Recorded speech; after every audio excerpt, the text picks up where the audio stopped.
Good morning, folks. Welcome to That's My Farm. I'm your guest host, Jim Doblin. We're in Anthony, Kansas this morning for a tour of the Southern Kansas Cotton Growers Gin. It's a co-op that's been around here for many years, churning out bales and bales of cotton. Stick around. We'll have their story, plus more, after these words from our sponsors.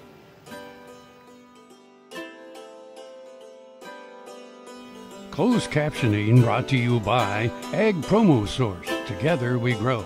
Learn more at agpromosource.com.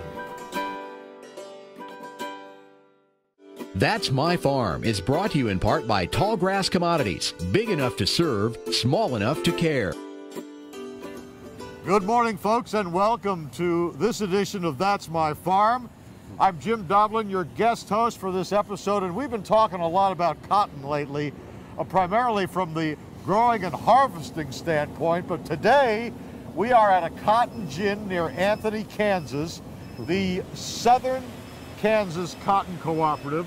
Rex Friesen is the marketing and crop consultant guru of this facility and the one in Winfield. Rex, welcome to the program, first of all. Thank you, it's good to be here. And this is quite an operation. It is something that I don't think many Kansans realize that we do. I think you're right. No, we're very little known in lots of areas. However, in our particular area, we're a pretty important part of the picture. And how long has this facility been in operation and the one in Winfield? Are they about the same age, or? Yeah, just about. The gin in Winfield was the first one, apart from an earlier gin way back in the early 80s. There was a small one up towards Sterling. Then the Winfield gin came in 96, and the Anthony gin here in 1998. And then there's a couple other gins too out at Moscow, I believe was in 2002, and Cullison in 2004. When you look at the map and look at the total acreage, which you said was about 20,000 or so? This year it is, yes. The total acreage. This facility services primarily the south central That's part correct. of the state. That's correct. And so what happens when the farmers bring their cotton in? Do they bring it in all at once, or do you have a little time in between? And what is the season for ginning? Well, the season is primarily, the growing season is from about mid-May until October, and then harvest begins in October until it's done. And that may stretch, depending on the weather, it may stretch into January, February, and hopefully not later than that, but it can, depending on the weather. Right. And we're going to get into the facility in the following several segments and see how it's done. But you still have a considerable number of bales out here to process. Well, these are actually called modules. Modules, excuse me. The bales are the final product. That's right. That's right. But this amount of modules may look like a lot, but actually it's not, because our gin is able to go through about 25 of these large ones in a day. Right. And your vehicles will pick up these modules at the farmer's field and transport them here. That's right. And where do they end up? Once the fiber is separated from the seed and all of the trash is taken out, where do these bales go? The bales will end up in a storage facility out at Liberal. And they're held until the bales are all graded for quality, and then the marketing pool, which is Plains Cotton Cooperative Association, sells them, and then they can go to anywhere in the world. All right. And we're going to talk about pricing and some new technology here in just a little bit, probably toward the end of the show. But Rex, hang on, and you folks hang on at home. We'll be right back after these words from our sponsor.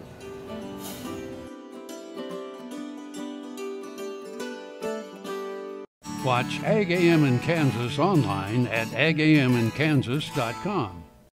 Soil is the life of a farm, and for 25 years, SureCrop Liquid Crop Nutrition has helped growers produce abundant quality crops while preserving and improving the soils they steward. SureCrop offers complete soil and plant analysis with cropping recommendations, delivery direct to your on-farm storage, and quality crop nutrition custom blended for your field. Choose SureCrop for the assurance of excellence for your soil. Call today or visit their website for more information.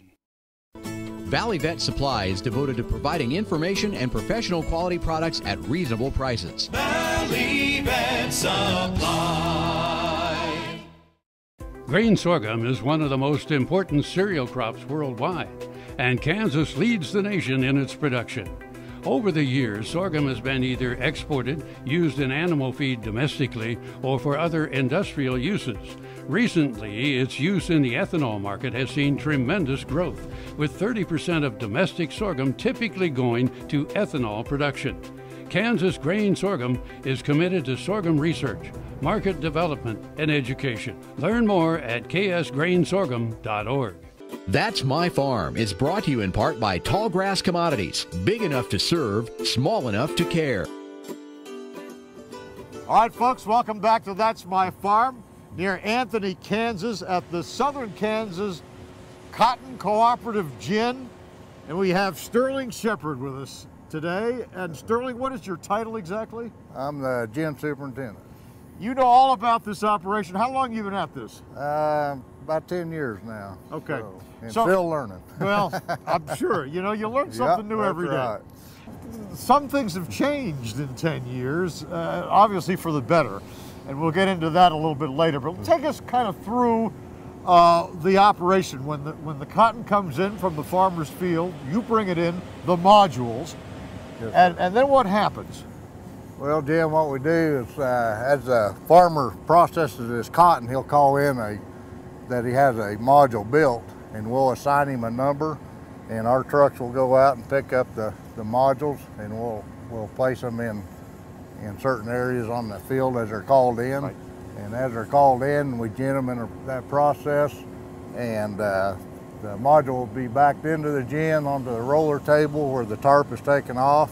The tag goes to the ginner. The ginner is going to record that number, and the bales from that module number will be tracked to that module.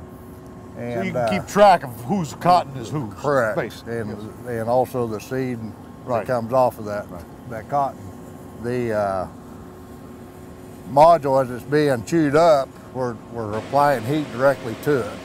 So we have to dry that cotton to clean it up the best we can. The majority of our cotton is stripper cotton, so we're stripping the whole plant, and which it strips a lot of leaf and trash with it. So we're trying to get that trash out of that fiber. And as we put the heat to it, we then can put it through our cylinder cleaners and why is heat important to clean the cotton? So it can open up those fibers a little bit to let that leaf detach from that fiber. That fiber, when cotton's wet, it's going to hold that leaf and bark and trash into it more. And you've got actually two heaters going. You bring it through one and then another. Right. We have in rapid fire, basically. The first stage cleaning is done with one heater, then we preheat again to keep it clean, or to keep the heat into the cotton. Right. And then we're going to get to what happens after we take this break. Once the cotton is nice and dry and heated, then the action begins as far as separating the fiber from the seed. Correct. And we'll talk about that when we return from the Southern Kansas Cotton Gin Cooperative in Anthony, Kansas. Stay with us, folks. We'll be right back.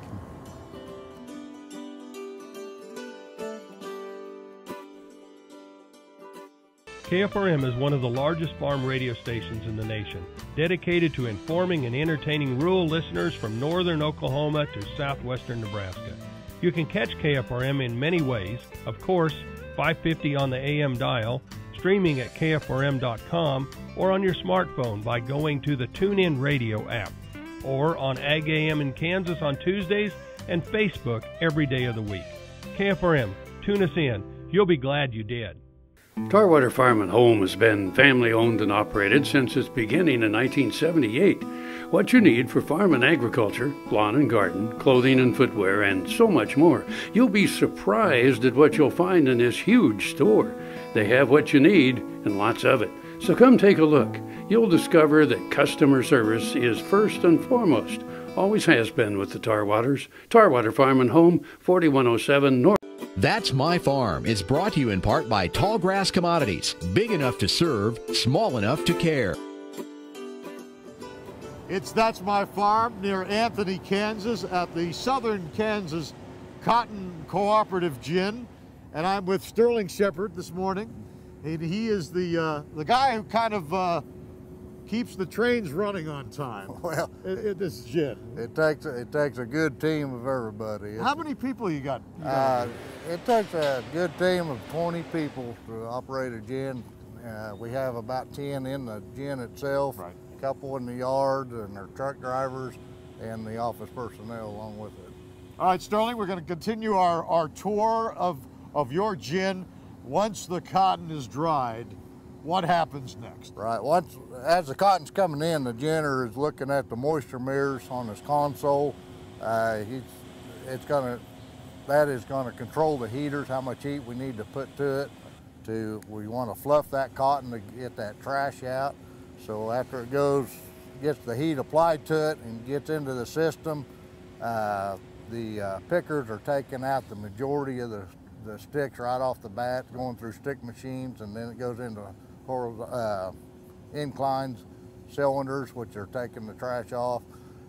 Then it gets preheated again, and more trash is taken off of it. It goes into a feeder above the gin stand, and right before the gin stand, it's soft, pretty much like the stick machines, and the whole process is constantly taking trash out.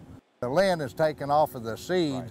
And that's as it the goes actual through the gin, saw. right? That's the actual gin. The gin stand is pulling that lint off of that seed, and after it pulls so much of that lint off that seed will drop into an auger, right, which gets weighed and then blowed into our other warehouse. Right, and right behind you is that warehouse, yeah, and that's where the seed ends up, and the seed ends up where? You don't just throw this stuff away, this has use. Oh yes, this is our main product for the gin itself. It goes to the dairy farmer.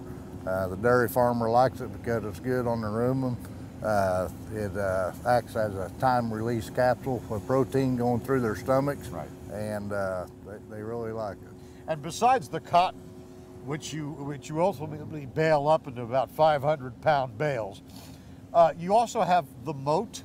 Yes, the mote bale. M-O-T-E. Right, M-O-T-E. It's the mote is the immature seed basically, and the fiber. It's a shorter fiber that's being pulled off of the lint. Right. As it's being combed out to be processed down to our lint slide. And that's used to make money. Right, it'll be reprocessed again. They'll make money bills, out of it. Car seat stuffing, mops, diapers of that sort. It's a lower grade quality of cotton. There's not a whole heck of a lot you don't use out of this plant. No, everything is used. Our burrs, our gin trash, our gin trash at this facility all goes to a feed yard, which is mixed with other feed. Our gin trash, which we call the burrs, is also used in composting, and we have a company that composts it, and they sell it to Lowe's and Walmart and other facilities. Sterling, stay with us. We'll be right back after these words from our sponsor.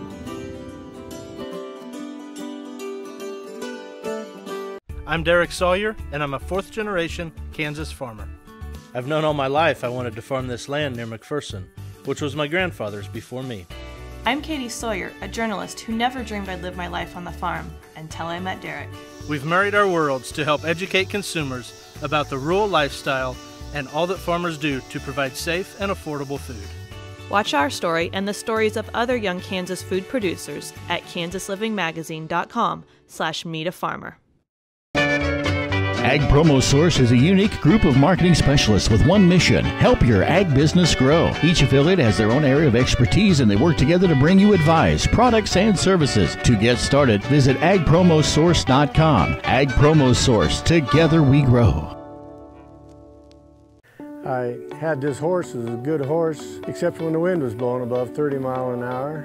Wind was blowing about 35, 40, and I saddled him up, rode him out to the end of the lane, and I thought, well, he's doing pretty good. And about 6 jumps later, I was laying on the ground, and thinking, boy, my shoulder sure hurt. I kept waiting and it didn't get better, and so I went to orthopedic surgeon, and that showed that I had torn rotator cuff. He said, well, we'll have to do surgery. I farm and ranch by myself. This is not going to work out very well. I'd been sleeping in my recliner for about 2.5 years because it hurt too much to sleep in bed on my side. I'd heard about Kansas Regenerative Medicine Center on the radio. Gotten down there at 8 o'clock in the morning, and by 11:30 the procedure was all over. They just took some fat out of my side here and spun that down for about 45 minutes and then injected it in my shoulders, and I was on my way. It's something you don't hear about, but I thought it was worth a try, and I'm really pleased. It's really worked out well for me. That's My Farm is brought to you in part by Tallgrass Commodities. Big enough to serve, small enough to care. We're back on That's My Farm at a cotton gin near Anthony, Kansas. We have Sterling Shepard, the man who oversees this operation for the most part on a daily basis at the Southern Kansas Cooperative Gin. And let's talk about what happens after all of the byproducts are separated out of this cotton. We see a module being offloaded now, but once all of the stuff is separated and you've got the cotton, what happens? Well, after we dry and clean the cotton the best we can and take the seed off in the moat, the gin trash going to the back, we apply moisture to that lint, 3 to 4%. Generally. So you actually take the moisture out in the beginning, right, but in the end you put it back. Put a little bit back in, helps give the farmer a little weight, but it's mainly to relieve a little pressure off of our press, because it's enormous pressure on that press as it's pressing that 480-pound bale. Yeah. And after the bale is pressed and tied, you will see it fall out on the table. It has we call it a cookie cutter to take an 8-ounce sample of that cotton, and an identification tag will go with that sample, rolled up, put into a bag, which goes to the down in Texas for the inspection. Right? I'm so sorry.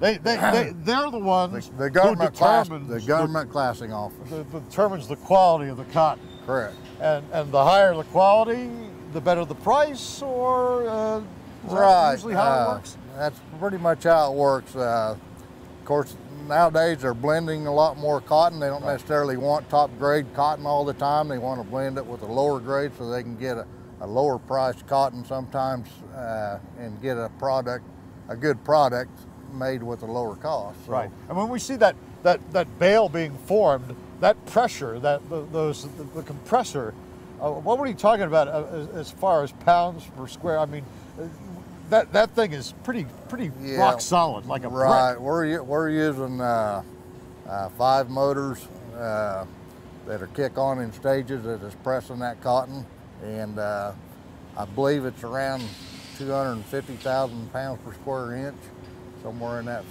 vicinity, and so it's a tremendous amount of pressure.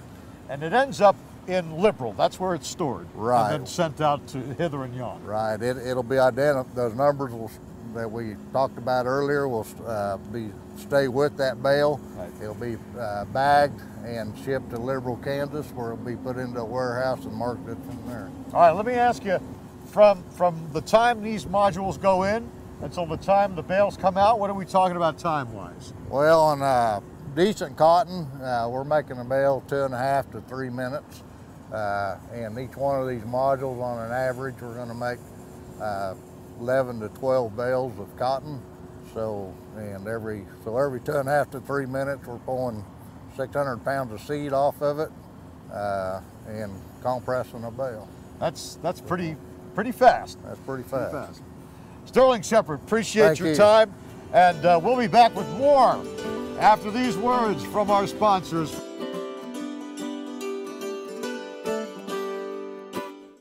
Next time you see a beautiful field of corn, reach out and thank the farmers who work tirelessly to raise corn for livestock feed, renewable fuels, and exports to feed a growing world population.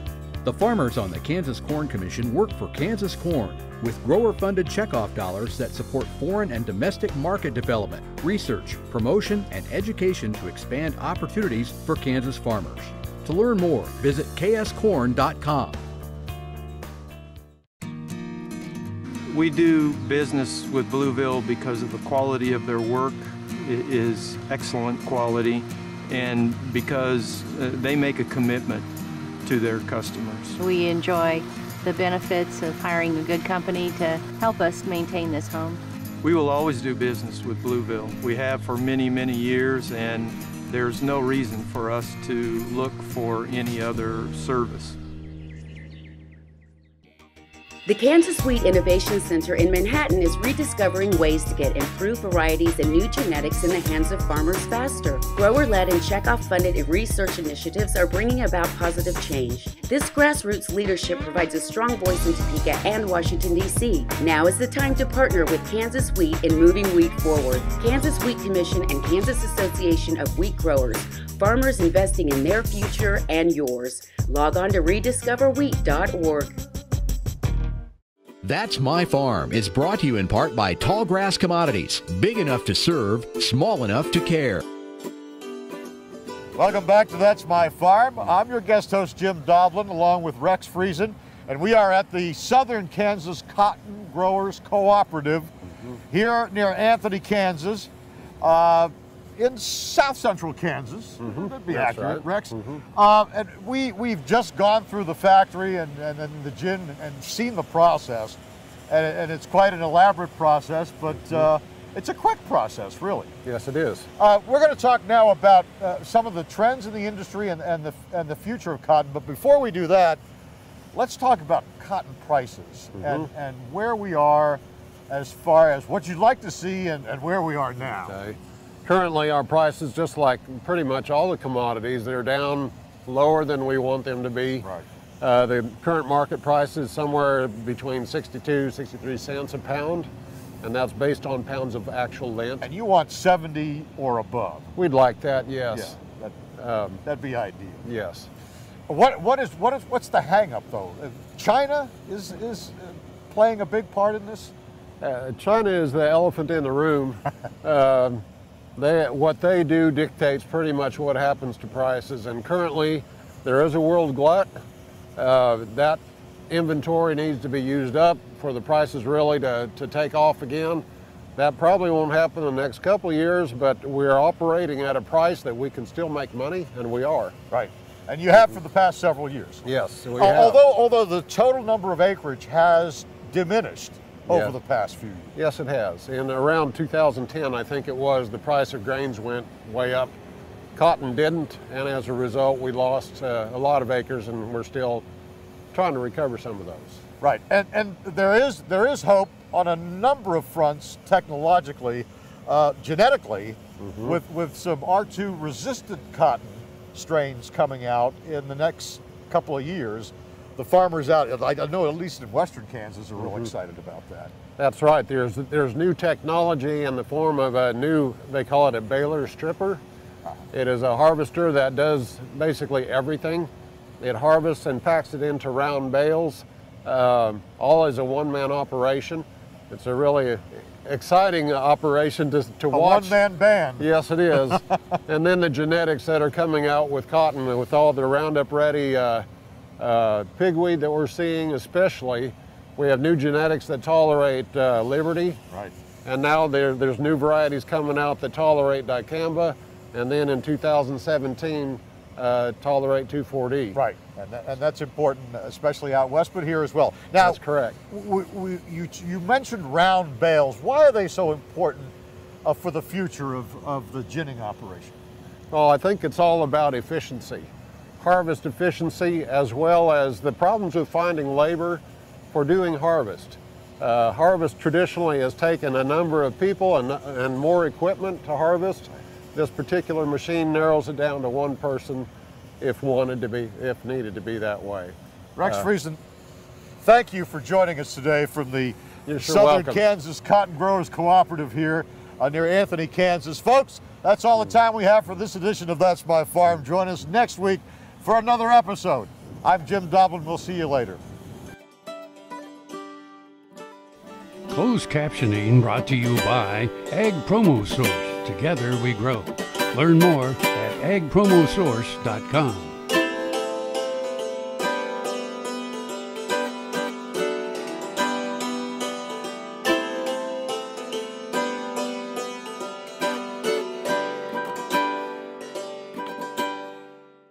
Watch Ag AM in Kansas online at agaminkansas.com.